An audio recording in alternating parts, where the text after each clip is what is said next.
मेरी सहयोगी गौनिका अरोड़ा हमारे साथ जुड़ गई हैं फोन लाइन पर। गौनिका, क्या कोई ताजा जानकारी, नई जानकारी इस रेस्क्यू ऑपरेशन से जुड़ी हुई मिल पा रही है? कितने पैसेंजर्स थे, कितनी संख्या थी, कोई जानकारी मिली अभी तक? देखिए, पैसेंजर्स की संख्या के बारे में अभी जानकारी नहीं है, क्योंकि अभी सिर्फ रेलवे का फोकस इसी बात पर है कि राहत और बचाव कार्य सबसे पहले हो, और यही वजह है कि ज्यादा से ज्यादा टीम्स को वहां पर भेजा जा रहा है। क्योंकि सबसे पहले एनडीआरएफ जो रेस्क्यू करने के लिए वहां पर पहुंचती है, क्योंकि जब ऐसे कोचेस डीरेल होते हैं प्राची, तब सबसे पहली प्रायोरिटी ये रहती है कि जो कोचेस जिसमें से यात्रियों को निकाला नहीं जा पा रहा है उनको गैस कटर की मदद से काटा जाए।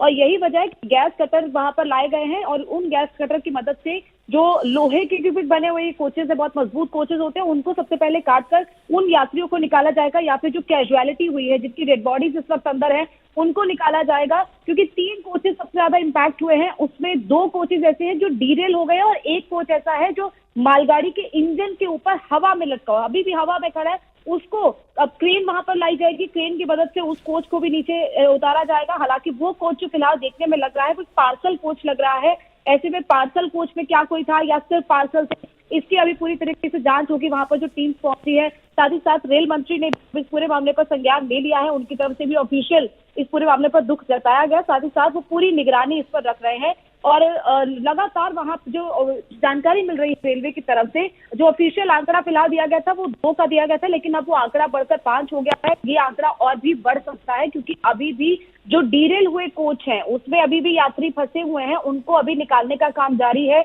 जो इंजरीज हुई है वो कितनी ज्यादा गंभीर हुई है, और इसके अलावा सिर्फ 3 कोचेस में जो यात्री है वही इम्पैक्ट नहीं हुए, बल्कि बाकी के जो आगे के कोचेस हैं उसमें भी यात्री इम्पैक्ट हुए हैं।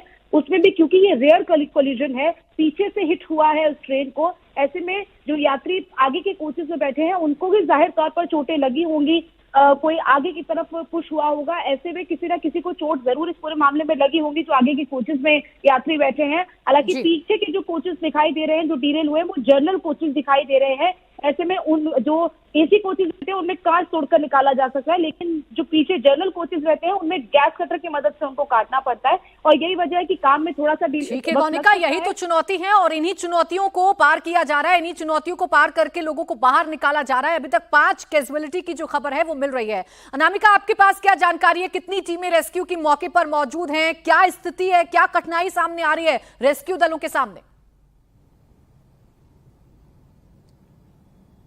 देखिए, एसडीआरएफ एनडीआरएफ की टीमें मौके पे पहुंचनी शुरू हो चुकी है। 15 एम्बुलेंस जो है वो हादसा जहां पे हुआ है वहां पहुंचाई गई है, ताकि जल्द से जल्द जो घायल हैं उन्हें अस्पतालों में पहुंचाया जाए। आसपास के जितने अस्पताल हैं उन्हें अलर्ट मोड पे डाल दिया गया है, क्योंकि बिहार की सीमा भी वहां से लगती है, तो बिहार के किशनगंज के अस्पतालों को भी अलर्ट में डाला गया है।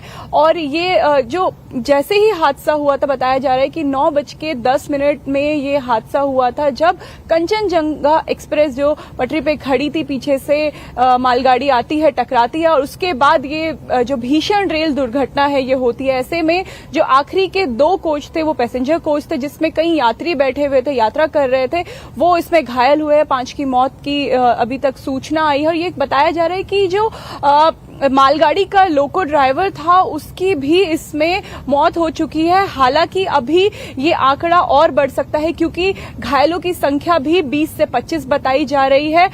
ऐसे में जो चुनौती है वो मौसम भी बना हुआ है, क्योंकि उस इलाके में हादसे के बाद जो है वो बारिश भी शुरू हो चुकी है, मौसम भी जो है इस समय साथ नहीं दे रहा है। ऐसे में एनडीआरएफ और जो लोकल टीम्स हैं रेलवे की, वो ये सुनिश्चित कर रही है कि सबसे पहले जो घायल है उन्हें ट्रेन से बाहर निकाला जाए, लेकिन जो बोगियां हैं वो हवा में है इस समय। तो ऐसे में रेस्क्यू ऑपरेशन भी अपने में एक बड़ी चुनौती बनती जा रही है। कई टीमें वहां पे पहुंची है, लगातार जो लोकल प्रशासन है, क्योंकि जो बंगाल की सीएम है उन्होंने भी इसका संज्ञान लिया है।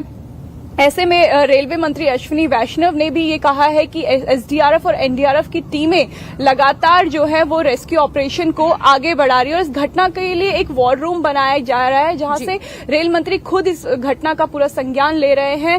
क्या मदद पहुंचनी है, कितने समय में मदद पहुंची जा सकती है, जल्द से जल्द इसको सुनिश्चित किया जा रहा है। प्राची, बिल्कुल, देखिए सबसे बड़ी प्राथमिकता ये है कि जो जिंदगियां फंसी हुई हैं इस ट्रेन के डिब्बों में, उन्हें जल्द से जल्द बाहर निकाला जाए, जल्द से जल्द इनको मेडिकल हेल्प मुहैया करवाई जाए, ताकि कैजुअलिटी की जो संभावना है वो कम हो जाए।